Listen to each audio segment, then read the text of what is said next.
Pessoal, hoje vamos aqui analisar uma matéria do jornalismo brasileiro que está falando sobre os vistos de deslocamento aqui para Portugal. Vamos à matéria. Mudanças de regras de imigração provocou atrasos nos vistos e preocupa brasileiros que buscam trabalho em Portugal. Os detalhes com Álvaro Nucera. Luiz Henrique é barbeiro e tenta o visto com a esposa há mais de 6 meses. O casal está morando no interior de São Paulo para economizar, enquanto a permissão não chega.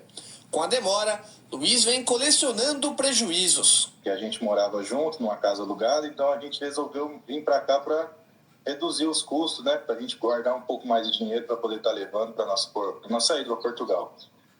E a gente está esperando, estamos nessa angústia, tem mais de 6 meses, a gente perdeu passagem, perdemos vaga de emprego, perdemos a oportunidade de morar lá, né?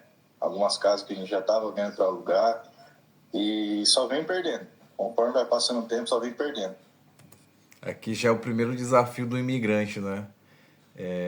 Ao solicitar o visto, já tem toda essa pressão psicológica, que é o caso desse rapaz aqui, que com certeza está numa prisão ali psicológica, tá meio loucão ali da cabeça, que não sabe nem mais o que fazer porque o visto não sai. As mudanças que endureceram as regras têm tirado o sono de muitos brasileiros que buscam uma vida melhor no velho continente. Antes, o imigrante podia entrar no país como turista, arrumar um emprego e solicitar a manifestação de interesse para conseguir se regularizar. Agora, o visto deve ser tirado antes do imigrante sair do país de origem, como explica o advogado especialista em imigração portuguesa, Wilson Bicalho. Aquela opção da manifestação de interesse nunca foi uma opção correta. O correto de se fazer com qualquer visto, seja para Portugal, Estados Unidos, qualquer outro país da Europa, é ir com visto consular do seu país de origem. Eu concordo aqui com ele, é a melhor opção, principalmente para Portugal, que você, quando não tem um visto, as coisas se tornam cada vez piores. E aí, como ele falou, para qualquer país do mundo você precisa de um visto. Portugal abriu essa exceção na manifestação de interesse e, sei lá, porque de repente avaliou e precisava de mais mão de obra, não sei, tem todo um estudo por detrás. Mas, de fato, isso não é relativamente viável.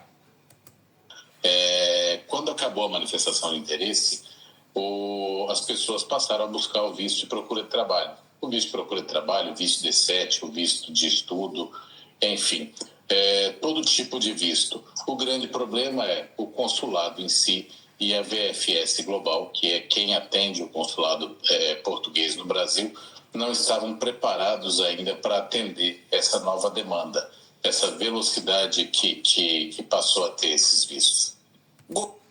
De certa forma, eles já sabiam, isso é fato, porque se a gente encerra um protocolo, ali tem no governo pensadores que sabem que se eu encerro aqui um protocolo, eu diminuo aqui um protocolo, eu vou aumentar, ou seja, isso vai ser diretamente proporcional, eu abaixo um e aumento o outro, que no caso seria a solicitação de vistos, já que não poderia vir mais como turista como era antigamente, e a pessoa quer vir para Portugal, é claro que ele vai ter que procurar um visto. Então, isso é notório que isso ia aumentar. Isso não é nenhuma novidade para ninguém.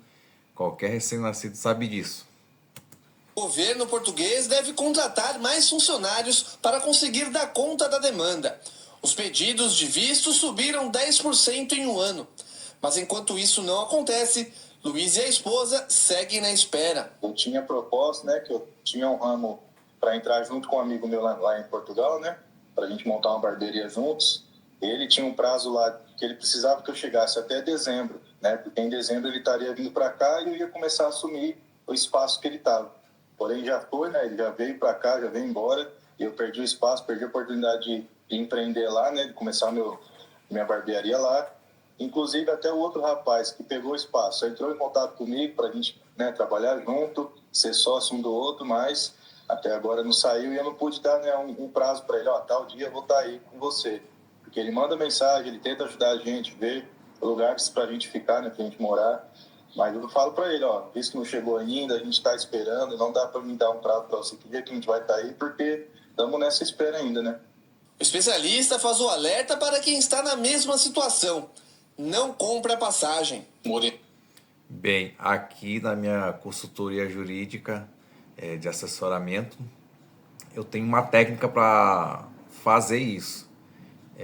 A gente compra a passagem, mas a gente usa outro mecanismo que não é o que o jornal está falando e também que não é o que o advogado está falando também aqui. A orientação que nós sempre damos às pessoas, e para evitar alguns dessabores que há, é que as pessoas não comprem passagem antes, não façam essa aquisição da passagem ou para um período muito próximo. As pessoas acabam que por ansiedade ou por necessidade ou por acreditar que aquele prazo de 90 dias, que é o prazo estipulado em média máximo para se devolver o passaporte com visto consular, as pessoas acabam por comprar passagem, alguma coisa desse sentido, e muitas vezes saem prejudicados. Geralmente, quando o pessoal vai comprar passagem, eles compram realmente com 90 dias. Porque a expectativa é que o visto saia com 90 dias, né? Mas eu, como eu já falei anteriormente, eu tenho outra estratégia. E aí eu deixo claro para a pessoa, quando ela vem me procurar para fazer alguma assessoria jurídica e para a gente fazer as estratégias. Eu tenho uma reunião com ela, via Zoom, e a gente sai traçando todo o passo a passo para o melhor êxito do visto. Recentemente, o parlamento português aprovou uma lei que simplifica o visto de residência para imigrantes de países que pertencem à CPLP, Comunidade dos Países de Língua Portuguesa. Brasileiros terão prioridade no processo, mas ainda falta a sanção do presidente Marcelo Rebelo de Sousa. Esse visto vai ter uma vantagem muito grande. O brasileiro vai passar a ter acesso a um visto consular muito mais fácil, vai poder vir a Portugal, inclusive, requerer esse visto aqui. Então, para nós brasileiros, em relação a Portugal, eu acredito que num espaço muito curto de tempo agora, essa questão do visto consular vai estar resolvida, porque Portugal precisa de imigrante, Portugal precisa da mão de obra imigrante. De acordo... Concordo com ele que Portugal precisa de imigrante, mas o que ele está falando não se aplica. A gente ainda não sabe como é que vai ser essa lei. Eu já até fiz alguns vídeos falando disso, que é muito tendencioso o que alguns advogados falam, alguns youtubers e pessoas afins, que vai abrir o cadeado do portal da CPLP e a pessoa vai poder vir como turista para cá, para Portugal. Gente, isso não é verdade. Inclusive eu vou reagir a outro vídeo do Antônio, que é o ministro aqui de Portugal que cuida desses assuntos. Ele falando que vai ter um procedimento, vai ter um mecanismo de apurações e eles vão estar criando. E ele deixa bem claro que não vai ser para a gente à toa. Abro até aspas aqui, foi o que ele falou. Não é qualquer ator que vai entrar em Portugal. Então vamos para o restante da matéria. De acordo com a Agência para Integração, Migrações e Asilo, 368 mil brasileiros moram em Portugal com residência regularizada, o que equivale a 35% do total de imigrantes. Diogo da Luz, essas mudanças nas regras aí de política de vistos para os brasileiros tem a ver com a atual situação econômica, política do país ali de Portugal, ou tem a ver com uma estafa de brasileiros, uma grande chegada de brasileiros ali na região? Eu acho que tem muito mais a ver com uma incoerência política. Eu não vejo muito sentido, porque quase todos os países do mundo, com raras exceções, estão criando dificuldades para a chegada de imigrantes. Mas a gente vê os mesmos políticos fazerem discursos incansáveis sobre o risco do futuro, que a população de todos os países está envelhecendo, está crescendo menos, faltam jovens e vão faltar trabalhadores. Falam sempre isso, nos amedrontam com essa história. Aí, quando os países têm a oportunidade de receber os imigrantes, que são justamente jovens, que estão querendo trabalhar, formar família, ter filhos e enriquecer e ajudar o país a enriquecer, cria-se muitas dificuldades. Quando eu olho para o mundo, eu fico pensando quais países cresceram de verdade, países minimamente grandes, sem receber imigrantes. Os Estados Unidos são talvez o maior exemplo de que os imigrantes que fizeram aquela grande nação. Basta ver quantas pessoas viviam lá há 200, 300 anos atrás e quantas pessoas vivem hoje. É uma população que segue crescendo muito.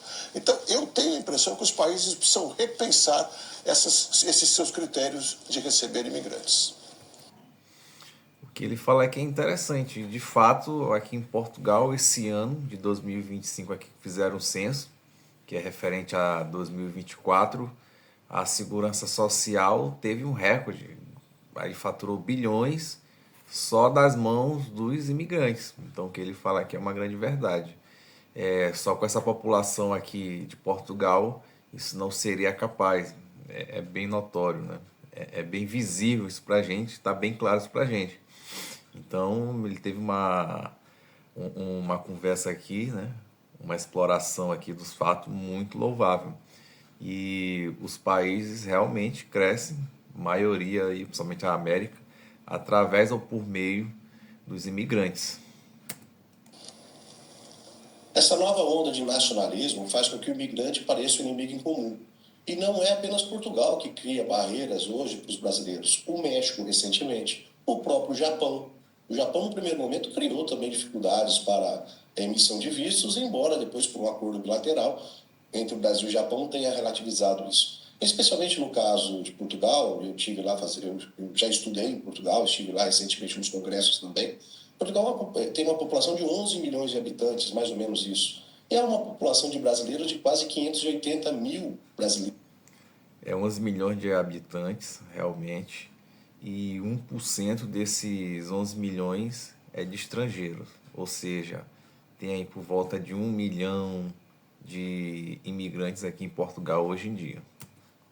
Lá. Portanto, proporcionalmente é muito grande. E sim, há um conceito razoavelmente generalizado em Portugal que os brasileiros tomam os trabalhos dos portugueses que ali estão. Embora a mão de obra estrangeira seja necessária, parece haver um certo consenso, ainda que relativizado em Portugal, de que o brasileiro atrapalha a mão de obra de português. E isso faz com que os governos criem barreiras para que os estrangeiros não afluam mais com tanta frequência a esses países. Aqui 2 pontos. Um é o nacionalismo que cresceu nos últimos tempos, né?